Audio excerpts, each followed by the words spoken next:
కుమార్తె దీనా చెరబడింది అన్న మాట వినగానే ఏం చేశారు?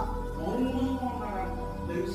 దేవుడిని కొట్టినప్పుడు తోడ మీద కొట్టినప్పుడు నన్ను వదులు అని రాత్రంతా ప్రయాసపడితే ప్రార్థన చేస్తే మరి ఏమైనా ప్రార్థన ఏమైనా అటువంటి ప్రార్థన ఏమైపోయింది? దేవుడు కొట్టిన కాలు పట్టుకొని ఏడాలి దేవుడు ఆశ్రయిస్తే రాత్రంతా ప్రయాసపడి దేనా విషయం ఒక కుమార్తె విషయం పట్టించుకోలేకపోయాడు. నిర్లక్ష్యం ఒక కుమార్తె సత్తిగా సాగలేకపోయాడు. ఒక కుమార్తె క్రమశిక్షణ పెట్టలేకపోయాడు. ఎవడో వచ్చి అయ్యా యాకోబు గారి కుమార్తె చెడబోయినట్టే ఏ తండ్రి గుండైనా కానీ నిలవేదా ఆ యాకోబు మౌనంగా ప్రార్థించుకున్నాడు.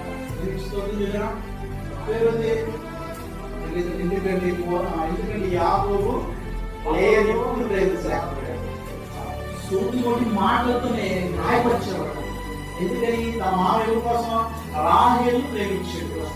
రాహేలు ప్రేమిస్తే ఏం చేసేవాడు? మామ లేచి పని చేశాడు. ఈయనేంటి మామ అంటే సరే ఈయన కాబట్టి 7 సంవత్సరాలు మొదలు చేశాడు. తెలుసుకోవద్దు లేదన్నా తెలుగు స్తోత్రం. అక్కడ ఎవరు మోసం చేసి వచ్చాడు?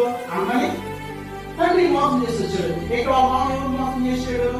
యాకోబు మోసం చేశాడు. భార్య విషయంలో మోసం చేశాడు. జీవిత విషయంలో గొర్రెల విషయంలో కూడా మోసం చేసుకుంటూనే వచ్చాయి కదా. మనం అనుకుంటాం మనం ఏదైతే వింటున్నామో అదే పోయబడతాం.